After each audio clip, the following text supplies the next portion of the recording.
what we had agreed on at that time in that first year was that meditation was helpful yet not essential for spiritual awakening. Beginning on the second evening, the newer members of the group are asked to take on the task of revising the original points of agreement that the older members drafted almost 20 years before.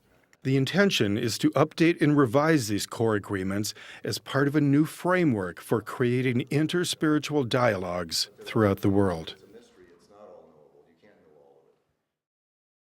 We all come up from a place of deep appreciation for the possibilities of what others can teach us.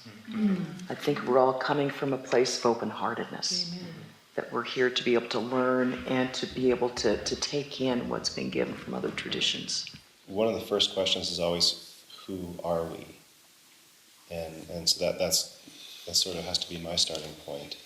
Are we coming to points of agreement as contemplatives? Are we coming to points of agreement as individuals? Are we coming to points of agreement as traditions?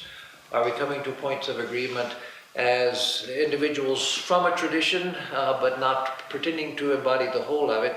You can't have points of agreement unless you know who we is. So I'll stop with that. I don't feel that I'm really qualified to represent Islam, that it's too broad, I think what's helpful for me is not to have you speak on behalf of Islam. Although I want to understand Islam, I want to understand Mahmoud. It's more relevant for me. Yeah, Absolutely. So at some point, maybe in the transformative process, who are you becomes the great question. And it's not your resume, it's not your personality, it's not your character.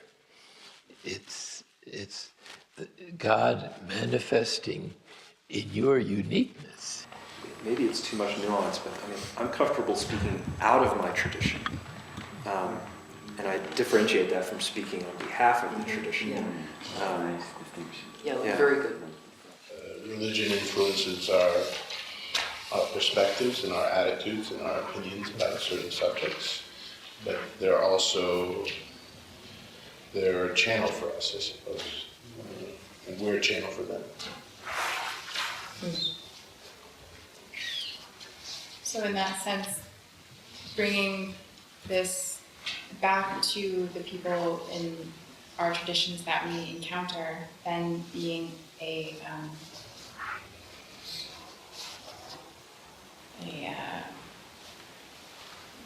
lighthouse for that.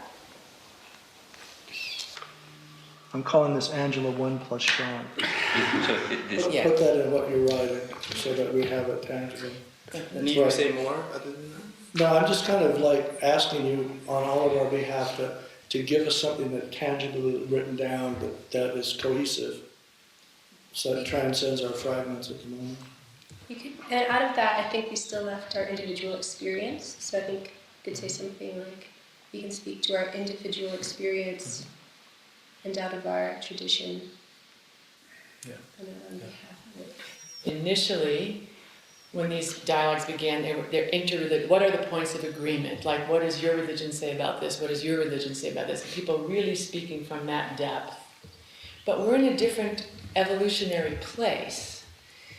This notion of interspirituality is not that, really. I see that's one thing that we're doing, is that we're edified. We're all on different journeys. There's a unity to those journeys.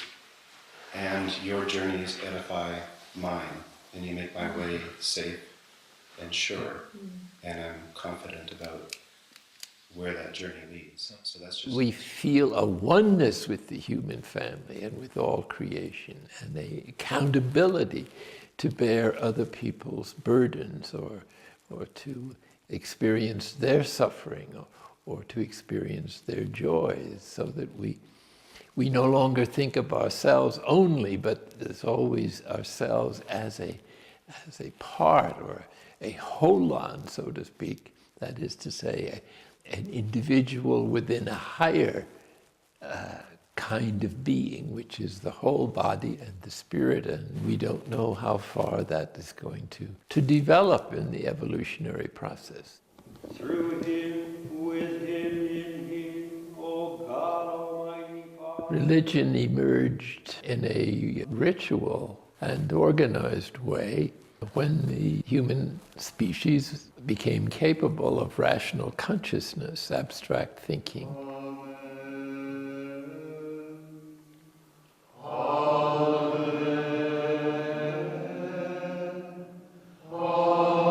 The purpose of religion is to help them to meet the needs of human nature at its deepest level.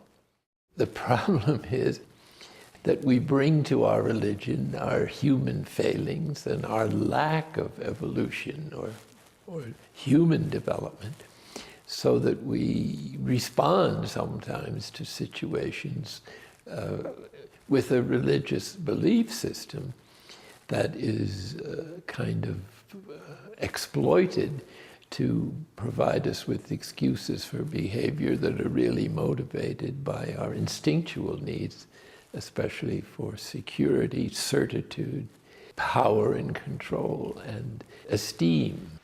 So religion itself has to go through a developmental process within us.